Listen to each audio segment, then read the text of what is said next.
तुम्हारे बाप का मुल्क नहीं है, ये हमारा मुल्क है। यहाँ पे 22 करोड़ लोग फैसले करेंगे। यहाँ पे फैसले आईन और कानून के मुताबिक होंगे। यहाँ पे किसी की मर्जी के मुताबिक फैसले नहीं होंगे।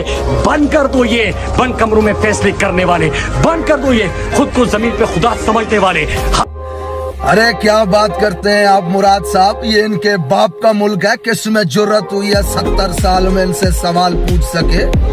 1971 में शेख मुजीबुर रहमान जो 160 नशिस्तें जीत चुका था बंद कमरों के फैसलों में, उसके ऊपर रेड लाइन लगा दी गई और सिर्फ 80 सीटें जीतने वाले भुट्टो को वजीर आजम बनाने की जिद में इस मुल्क को 2 लख्त कर दिया गया। दुनिया ने देखा वो दर्दनाक मंजर जब पाकिस्तान का परचम लहराता हुआ बंगालियों के कदमों पे गिरा और फिर बंगालियों का परचम हवा में बुलंद हुआ। किसमें जुर्रत हुई है ये सवाल पूछने के इनसे?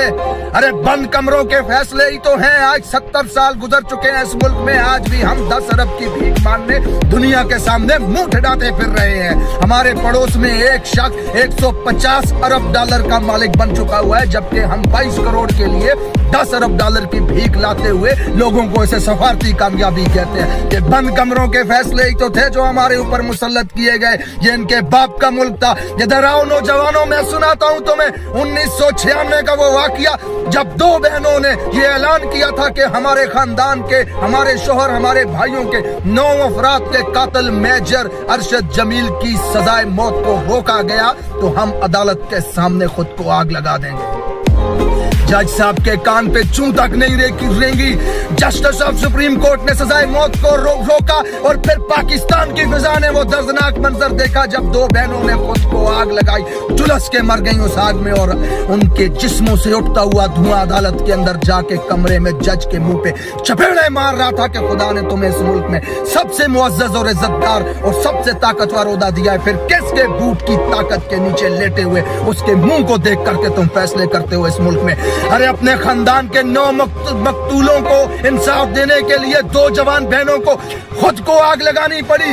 किसमें जुर्रत है इनसे सवाल पूछने की? वो मेजर अरशद जमील जिसने फौजी दस्ते के साथ मई जिंदों की जमीन पे कब्जा करने के लिए उसके 9 अपराध को घर से उठा के दरिया सिंध के किनारे पे ले जाकर के गोलियां मारी और अगले दिन GHQ से ये बयान जारी हुआ कि रात के दहशतगर्दों को मार दिया गया। वजीर आजम और आर्मी चीफ ने यूनिट को जाकर के इनाम दिए। ये तो बाद में सहाफियों की तहकीकात से पता चला कि मेजर अरशद जमील वडेरे के साथ मिलकर मई जिंदों की जमीन पे कब्जा करने के लिए उसके घर के अफराद को अगवा करके लेके जाके कत्ल करता है। अरे कौन है इस मुल्क में इनसे सवाल पूछने वाला? आज 80,000 लोग मरवा दिए दहशतगर्दी में, ड्रोन हमलों में, बम धमाकों में, गोलियों में। किसने पूछा आज तक इनसे सवाल? आज जिस कब्रिस्तान में जाएं आप, वहां पे 50 कब्रों के ऊपर पाकिस्तान का झंडा लहराता हुआ आपको नजर आएगा। मर रहे हैं फौजी रोज दहशतगर्दी में।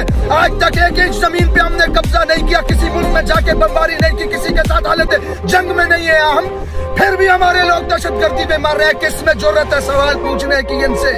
ये बंद कमरों के फैसले हैं जो इंसानी जानों का सौदा करते हैं, जो जमीरों का सौदा करते हैं, जो हमारे पैसों का सौदा करते हैं। अरे हमारे जिस्मों से, हड्डियों से गोश्त तक नोच कर खा चुके हैं, जो उनको हमारे ऊपर मुसल्लत कर दिया गया, जिनकी करप्शन की दास्तानें कंधार से वाशिंगटन तक फैली हुई है, जो लूट के खा गए हैं इस मुल्क में, जिनके नौकरों के अकाउंटों से अरबों रुपया मिलता है, जिनके गुलामों के अकाउंट से अरबों रुपया मिलता है। इवन फील्ड में खरबों की जायदाद के मालिक 1.8 बिलियन का मालिक वो जरदारी और उसका लौंडा, 1.6 बिलियन का मालिक ये नवाज शरीफ और उसकी लौंडिया हमारे ऊपर मुसल्लत किए गए। अवाम का हर दुश्मन जेलों से निकाल के, अदालतों से निकाल के अवाम के ऊपर हुक्मरान बना दिया गया है। किसके फैसले हैं ये? कौन जा सकता है इनके खिलाफ? आज 22 करोड़ अवाम अगर इमरान खान को मोहसिन समझती है, अगर उन्हें लगता है कि ये शख्स हमें भूख से निकाल सकता है, उन्हें लगता है कि ये शख्स हमें गुर्बत से निकाल सकता है, उन्हें लगता है कि ये शख्स हमें बैनुल अक़वामी दुनिया में इज्जत दिला सकता है, उन्हें लगता है कि ये शख्स हमें गुलामी से आजाद करवा सकता है, तो करने दो अवाम को अपनी मर्जी का फैसला। मत करो हमारे ऊपर मुसल्लत अपने फैसलों को। बात करते हो हमारी हड्डियों से गोश्त तक नोच के ले जा चुके हो, ट्रक के पीछे हम आटे के लिए लाइनों में मर रहे हैं। आज ये बंद कमरों के फैसले थे, जिनके बाप का मुल्क था, जो इनके फैसलों के खिलाफ कोई खड़ा ना हो सका, तो आज हम इस हालत में हैं। जो जुर्रत आज मुराद सईद कर रहा है, वो जुर्रत इस मुल्क के 22 करोड़ आवाम को करनी पड़ेगी। सवाल पूछना पड़ेगा, अपने हक के लिए खड़ा होना पड़ेगा। आजादी ऐसे प्लेट में रख करके नहीं मिलती। डर को छोड़ो, खौफ को छोड़ो, मेरे से ज्यादा मुहब्बे वतन कौन है? मुझसे ज्यादा अपनी फौज से मोहब्बत करने वाला कौन है? अरे कफन में लिपटी लाश जब घर पे आती है तो आंसू बहाते हुए ये कहते हो मेरे फख्र है हमारा बेटा शहीद हुआ वतन पे। होना चाहिए फख्र, लेकिन ये सवाल पूछा करो किसने हमारे बेटे को मारा? किस जंग में हमारा बेटा शहीद हुआ? कहाँ है हमारे बेटे को मारने वाला? कब खत्म होगी ये दहशतगर्दी? कब बंद होंगे हमारे बेटे मरने? ये सवाल पूछने की जुर्रत पैदा करो अपने ऊपर। बंद कमरों के फैसलों ने आज मुल्क को इस हाल में ला दिया कि इस मुल्क का जज, रिस्पेक्टेड जज जिसको रब ने वो ओहदा दिया है, कि कयामत के दिन सबसे ज्यादा सवाल तुमसे पूछा जाएगा जज साहिबान, किसकी खूनों के ऊपर फैसले करते हो तुम इस मुल्क के अंदर?